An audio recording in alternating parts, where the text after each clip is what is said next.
Most people spend their lives terrified of things falling apart. But at 75, I've realized the real tragedy is when nothing ever goes wrong. No scandal, no collapse, no big mistake. My life stayed perfectly intact, and that is exactly how I lost it. A few weeks ago, my 15-year-old granddaughter sat in my car and asked me something that felt like a punch to the gut. She didn't look sad or angry, just distant. She asked, "Grandpa, does it ever feel like nothing you do actually matters?" I didn't have any comfort for her, because I finally recognized that same look in the mirror. For decades I told myself I was fine. I confused stability with meaning. I confused being busy with being alive. I wasn't drifting, I was just efficient. I built a life that looked sensible from the outside, but felt like a hollow shell on the inside. I didn't lose my life all at once. I stepped away from it one reasonable decision at a time.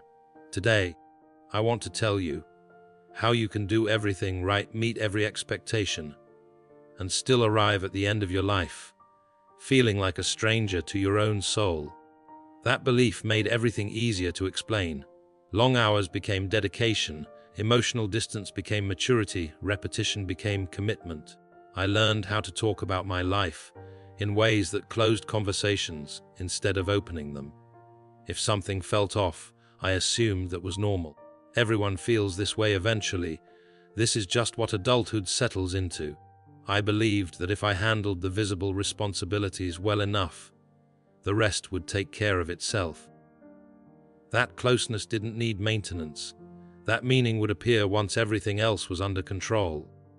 I treated fulfillment like something you arrive at after you've finished being practical.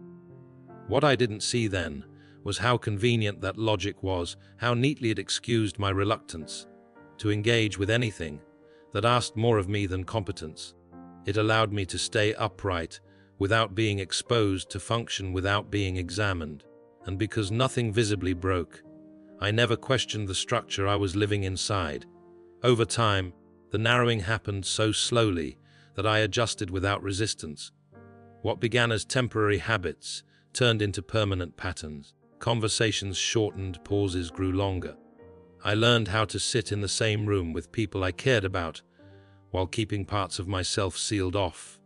And I told myself that was normal. That comfort was a sign of success. There were moments that should have asked more of me. Invitations offered casually and declined just as casually. Questions answered efficiently instead of honestly. Evenings spent side by side, each of us occupied, neither of us really present. Nothing dramatic enough to protest, nothing sharp enough to demand attention. I stopped asking follow-up questions. Not because I didn't care, but because caring required energy, and I had grown used to conserving it. I told myself listening once was enough, that understanding someone years ago counted as understanding them now. Familiarity became a shortcut I relied on instead of curiosity. When something felt emotionally demanding, I labeled it unnecessary. When silence settled in, I called it peace. I mistook routine for intimacy and consistency for connection. I believed that as long as no one was upset, nothing was wrong. What I didn't acknowledge was how much less this version of living required from me. No vulnerability, no risk of saying the wrong thing, no chance of discovering something that might ask me to change. Comfort asked very little, and I learned to like that about it. The distance didn't announce itself. It simply accumulated, and each small avoidance made the next one easier, until absence stopped feeling like loss and started feeling like the default. The realization arrived without ceremony. No illness, no argument, no sudden loss that forced everything into focus.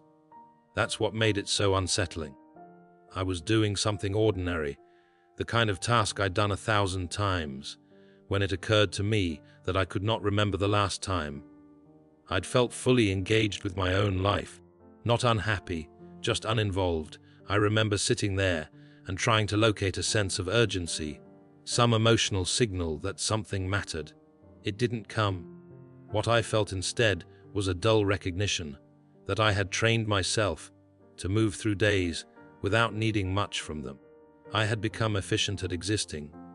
I started replaying small moments not because they were painful, but because they were telling. Times I chose the easier response instead of the honest one. Times I noticed a distance forming and decided it wasn't worth addressing. Times I assumed there would be another opportunity to pay attention, to show interest, to lean in. That's when it became clear there was no simple way back. Not because time had suddenly run out, but because the habits were too ingrained. I had practiced disengagement for years. I had built a life that functioned without requiring my full presence. What made this irreversible wasn't age, it was recognition. The understanding that nothing external had caused this. No one else was responsible. I hadn't been deprived of meaning. I had quietly set it aside piece by piece until I could no longer remember what it felt like to reach for it naturally. I wish I could say that understanding this changed how I lived right away. It didn't. That's another part people don't like to hear. Awareness doesn't automatically undo conditioning. Knowing what I had done only showed me how deep it went. I noticed how even regret had become something I kept at a distance. I observed it instead of feeling it fully. I analyzed it the way I had analyzed everything else in my life. Calmly, carefully, without letting it disrupt the structure I had built. That reflex was still there, still protecting me. There were moments when I considered reaching out, reopening conversations that had gone thin over the years. But the thought felt awkward, almost inappropriate, like knocking on a door long after the visit had ended. I told myself it would seem forced, that it might confuse people, that it might create expectations I could no longer meet. All reasonable explanations, all very familiar. What I didn't want to admit was that closeness now required effort. I no longer knew how to give without feeling exposed. I had spent so long keeping things manageable that anything unstructured felt risky. Even sincerity felt like a kind of risk. I began to understand that my life hadn't narrowed because of circumstances. It narrowed because I consistently chose what asked the least of me emotionally. Over time, that choice shaped who I became. Someone reliable, predictable, easy to be around, and quietly absent in the ways that matter most. This wasn't a crisis, it was a conclusion, the natural outcome of a life built on restraint and avoidance, carried out patiently, responsibly over decades. There is a particular kind of loneliness that doesn't come from being alone. It comes from being known only in outline. I didn't have empty rooms or silent phones. I had people, I had routines. I had conversations that stayed safely on the surface, and for a long time that felt sufficient. What I hadn't understood was that familiarity can hide absence very well. When you see the same faces every day, when you share history and logistics and responsibilities, it's easy to believe connection is still there. You stop checking. You stop asking questions that don't have quick answers. You stop offering parts of yourself that might complicate things. I had become very good at being agreeable, at nodding, at keeping things smooth. I thought that made me easy to live with. What it really did was teach people not to expect much from me beyond reliability. I wasn't difficult. I also wasn't deeply available. I can see now how often others adjusted to that. How conversations shortened because I didn't expand them. How invitations stopped coming because I declined without much thought. Not dramatically, politely, with reasons that sounded reasonable. Over time, those small signals add up. People learn where not to knock. I used to think intimacy faded because of age, because of time, because that's just what happens. But that was another convenience, a way to avoid admitting that intimacy requires participation, attention, a willingness to be changed by the exchange. I had opted out of that without ever formally deciding to. By the time I noticed what was missing, it wasn't gone because someone took it away. It was gone because I hadn't held on to it. What finally unsettled me wasn't a loss, but a moment of clarity that arrived too late to be useful. I was going through old papers one afternoon, sorting things I'd postponed sorting for years. Notice receipts, photographs that had lost their context. I wasn't looking for anything in particular. That's when it happened. Not a shock, not grief, just recognition. I noticed how few of those memories involved me being fully present. I was there technically, in the frame, in the room, but often turned slightly away, already thinking about the next obligation, the next task, the next thing that justified my distance. I had documented my life carefully and still managed to avoid it.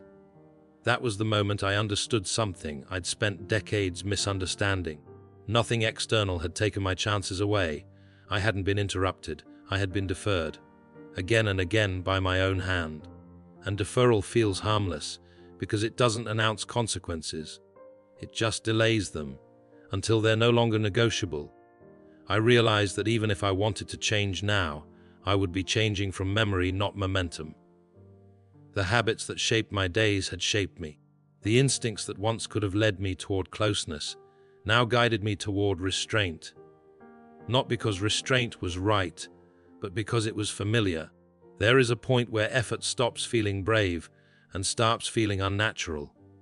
I had crossed that point without noticing, and standing there with nothing actively wrong and nothing truly alive, I understood that this was the result, not failure. Completion. This is what remains when a life is managed carefully, but never entered fully. Nothing dramatic, just the quiet certainty that the distance you practiced eventually became permanent. What I live with now isn't regret in the dramatic sense. It doesn't wake me up screaming. It sits lower than that, quieter, more persistent. It shows up in ordinary moments, when there's nothing to distract me from noticing it. I notice it when the house is quiet in the evening, and I realize I don't miss anyone in particular, only a version of myself that used to be more reachable. I notice it when conversations end quickly, not because there was nothing to say, but because I never learned how to stay once things moved past the surface. I notice it when memories feel thin, like outlines instead of scenes. For a long time, I believed this was the price of adulthood. That depth was a luxury. That attentiveness was inefficient. That wanting too much from life was a form of immaturity. I told myself that seriousness meant restraint, and restraint meant wisdom. That belief made it easy to ignore the small internal signals, asking for more presence, more risk, more emotional effort. What I didn't understand was that those signals don't repeat forever. They fade when they're ignored. Not all at once, gradually, until one day you realize they've gone quiet and you can't remember when they stopped speaking. I didn't lose people in dramatic ways. I lost access. Access to curiosity, access to warmth, access to the part of myself that could lean forward instead of standing back. And because nothing broke, there was never a reason to repair anything. Life kept functioning. Relationships kept existing. Days kept filling themselves. This is the part that's hardest to explain to someone still in the middle of it. You don't feel like you're choosing distance. You feel like you're choosing calm, order, predictability. You tell yourself that nothing is wrong, and technically you're correct. But nothing being wrong is not the same as something being right. Now, looking back, I can see how often I mistook neutrality for peace. How often I settled for absence because it didn't demand anything from me. I didn't fail loudly. I succeeded quietly and let that success excuse my disengagement. There's no correction for this stage, only acknowledgement. The understanding that a life can be carefully maintained and still feel untouched. And that realization, once it arrives, doesn't ask what you'll do next. It simply stays asking you to sit with what is already true. The truth is, I don't arrive at this understanding with wisdom. I arrive with inventory, with the ability to see clearly what my habits produced once there was no longer time to disguise them as temporary. I used to believe that meaning revealed itself eventually, that if you lived responsibly enough, satisfaction would settle in on its own. I believed that depth was a phase you returned to after stability was secured. What I see now is that stability doesn't lead anywhere by itself. It just holds whatever you place inside it. And I placed distance over and over until distance was all that felt natural. There are no final revelations waiting for me. No lesson that redeems the pattern.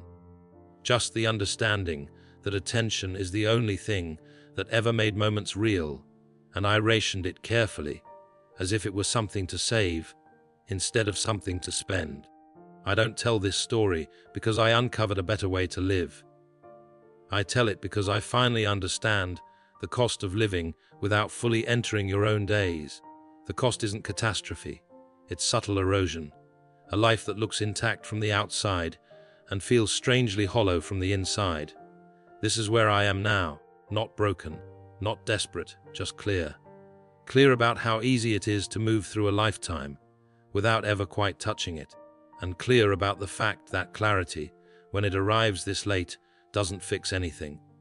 It only names what's already finished. There isn't a lesson here that cleans itself up at the end. I don't land on forgiveness. I don't land on renewal. I land on accuracy. What I see now is that my life didn't narrow because of hardship. It narrowed because I kept choosing what asked the least of me emotionally. I mistook that for balance. I told myself I was being reasonable, and for a long time that explanation worked. It allowed me to move forward without resistance. But a life built on what is reasonable rarely feels lived. When I look back, I don't see a series of wrong turns. I see long, straight roads where I never stopped to ask if I actually wanted to be on them. I see how often I postponed engagement until it felt inappropriate to suddenly ask for it. How familiarity slowly replaced intimacy, and how silence became something I learned to tolerate instead of question. Nothing took this from me. No one failed me. I wasn't unlucky. I was consistent. And consistency applied in the wrong direction is powerful. This is the truth I sit with now. That time didn't run out suddenly. It thinned quietly, year by year, until there was enough left to remember, but not enough to re-enter. I'm not haunted. I'm informed. And that knowledge doesn't demand action. It only confirms what has already settled. This is what remains when a life is handled carefully, efficiently, and at a distance. It remains intact and largely untouched. What stays with me most isn't what I didn't accomplish. It's how little resistance I felt while letting things pass. The ease of it still surprises me. I didn't fight against life. I cooperated with it. And in that cooperation, I slowly stepped out of my own way. I used to think neglect required intention, that you had to actively turn away from something to lose it. I know now that neglect is usually passive. It's what happens when you keep postponing attention until attention no longer knows how to return. There are memories I revisit and realize I was already gone while they were happening. I was nodding, agreeing, participating just enough to appear present. I was thinking ahead, managing, planning, keeping everything smooth. I was nowhere difficult, nowhere deep, nowhere that asked me to stay. The mind is very good at protecting you from discomfort. It reframes avoidance as patience, distance as maturity, silence as peace. And because nothing explodes, nothing alerts you. You keep going, you keep functioning, you keep telling yourself, this is what grown lives look like. By the time the question finally forms, it doesn't sound urgent. It sounds factual, like reading a report you already signed years ago. You don't ask what went wrong. You ask when you stop noticing. This is where I am now, not searching, not repairing, just naming what happened without softening it. A life can be lived without being inhabited. A lifetime can pass without ever demanding that you fully arrive. That is the truth I'm left with. Nothing dramatic, nothing broken. Just the quiet knowledge that I was careful with everything, except my own presence. And this is the part that doesn't feel poetic. When you reach it, it feels administrative, like closing accounts, like acknowledging balances that can't be moved anymore. I don't feel cheated by time. Time did exactly what it always does. It moved forward. I was the one who stayed slightly behind, watching instead of entering. I kept thinking there would be a clearer moment, to step in fully. A moment when the effort would feel justified, when the conditions would be right. That moment never arrived because I trained myself not to need it. What unsettles me now is how convincing my reasoning sounded while it was happening. I told myself I was preserving energy, avoiding unnecessary complications, staying focused on what mattered.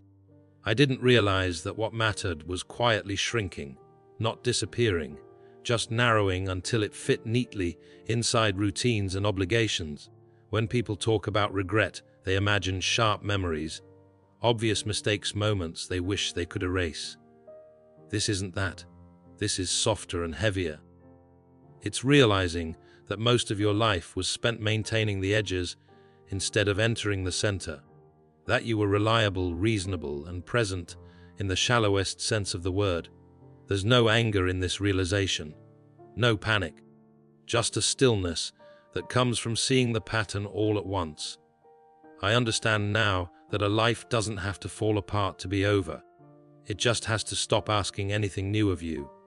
That's where I am. Not at an ending that feels dramatic, but at one that feels accurate. A life completed, without interruption, and that accuracy stays with you, quietly. There's one more thing I've had to admit to myself, and it's not comfortable. I didn't just avoid difficulty. I avoided aliveness. Anything that might have changed me required attention I wasn't willing to give at the time. I preferred being unchanged, predictable, legible. I used to think growth was something that happened naturally, like aging, that if you stayed decent and kept showing up, depth would arrive on its own. What I see now is that growth only happens where friction is allowed, and I organized my life to reduce friction as much as possible. I chose roles that asked me to perform, not to reveal, conversations that stayed efficient, relationships that didn't press too hard. I wasn't cold, I was agreeable, and agreeableness can look like kindness while quietly erasing your edges. Over time, people learned how to approach me, what not to ask, what not to expect. They adjusted without complaint. I mistook that adjustment for harmony. I didn't notice that harmony achieved through avoidance is just silence with better manners. This is the part I don't talk about easily, not because it's painful, but because it's precise. I wasn't misunderstood. I was accurately read. I offered very little access, and that's what people took. By the time I became aware of this, the patterns were settled, not locked but ingrained. Changing them would have required a version of me I never practiced becoming. And that is its own kind of ending. Nothing dramatic marks it, just the understanding that you can live carefully, responsibly, and still never give anyone, including yourself, a reason to lean in. That realization doesn't accuse, it doesn't comfort either. It simply stands there, exact and unmoving, waiting for you to acknowledge that this too counts as a life. And this is where it settles, not into a conclusion, but into a shape I can finally recognize. I used to think a life revealed itself through events, through milestones you could point to and say that mattered. Now I see that most of a life is decided in places no one witnesses, in pauses, in what you consistently choose not to pursue, in how often you decide that today is not the day. I didn't ignore life outright. I postponed it with good reasons, with explanations that sounded adult and responsible, with language that made restraint feel like virtue. And because those reasons were reasonable, no one challenged them. Not even me. What remains now isn't bitterness. It isn't even sadness in the way people expect. It's a kind of neutrality that comes from understanding the pattern fully. I see how the days stacked up, how the habits reinforced themselves, how the version of me that could have leaned forward gradually learned to sit back instead. There is no dramatic moral here, no warning wrapped in urgency. Just an observation made too late to be useful, but too clear to ignore. A life doesn't need to fall apart to be finished. It just needs to become so familiar that you stop noticing you're inside it. That's the truth I'm left with. Not that I failed, but that I stayed intact and never fully arrived. There isn't another turn after this. No hidden passage. No last correction, waiting to be applied. If you look hard enough, what I understand now is simple, in a way that would have sounded meaningless to me before. You don't drift away from your life by accident. You do it by being consistently reasonable, by choosing what feels manageable over what feels alive, by telling yourself you'll step closer once things are settled, Even as you quietly build a life designed never to be unsettled. I didn't live badly. That's what makes this difficult to explain. I lived acceptably. I met expectations. I avoided obvious harm. And in doing so, I gave myself permission to remain slightly absent year after year, without consequence that anyone could point to. If you had asked me then whether I was present, I would have said yes. I was there. I just wasn't involved in the way that leaves a mark on you. I didn't resist. I didn't risk. I didn't ask for more than what was already outlined for me. Now, at the end, I can say this without drama or bitterness. A life can be clean and still incomplete. It can be stable and still untouched. You can arrive here without ever making a single obvious mistake. That's what I know now, not as a lesson, as a record. What surprises me most is how ordinary the ending feels once you reach it. There's no sense of collapse, no final argument with yourself, just a quiet recognition that nothing more is coming, not because life is cruel, but because you already chose its limits long ago. I don't replay moments wishing I had been someone else. I replay them, noticing how little I asked of myself while they were happening. How often I accepted the first, easiest version of a day and called it enough. How rarely I stayed with discomfort, long enough for it to turn into something meaningful. If there's any weight left in me now, it comes from understanding that presence is not a trait, it's a practice. And anything you don't practice eventually stops feeling available. I didn't lose my capacity for depth suddenly. I let it atrophy politely over time, while everything else stayed in place. So this is where I end up. Not with a warning, not with advice, not with a plea, just with clarity that arrived after usefulness expired. A life can be filled, organized, and respectable, and still feel like it was observed more than it was lived. That knowledge doesn't demand action from me anymore. It only asks that I acknowledge it honestly, and I do. There's nothing left to uncover after this. No additional angle that reframes it. No missing piece that suddenly changes the meaning. What remains is a simple accounting. I lived within the boundaries. I set early and rarely questioned. I chose what was acceptable over what was demanding. I learned how to function without friction, and that skill carried me further than I expected, further than I intended. If I'm honest, I was rewarded for it. People trusted me. Things stayed orderly. Problems were manageable. Life never forced me to look directly at what I was trading away, because the trade never caused visible damage. It only reduced intensity, gradually, quietly. That's the part people misunderstand about endings like this. They imagine regret arrives with urgency, with noise, with desperation. It doesn't. It arrives as understanding, without leverage, as recognition, without options. I don't feel like I missed everything. I feel like I skimmed everything, like I moved across the surface of my own days, without ever fully entering them. And once that becomes clear, there's nothing to argue with. This is not a tragedy, it's not even particularly sad. It's precise, a life lived carefully, a life lived politely, a life that never demanded much of me, and in return, never gave itself fully back. This is where it ends for me. Not with a lesson, not with redemption, not with a warning wrapped in urgency. What remains is an accurate understanding of how quietly a life can pass. I didn't lose it through disaster or failure. I let it thin out through sensible choices that never felt dangerous enough to question. I chose what was manageable over what was demanding. I chose comfort often enough that it became my default. I wasn't deprived, I was preserved. And preservation, I've learned, is not the same as living. Looking back, I don't see a life that fell apart. I see one that stayed intact by never asking too much of itself. I stayed reliable. I stayed reasonable. I stayed slightly removed. And over time, that distance stopped feeling temporary. This isn't regret that asks for forgiveness. It's recognition that arrives without leverage. The knowledge that a life can be orderly, respectable, and complete, and still feel untouched from the inside. That is the truth I'm left with.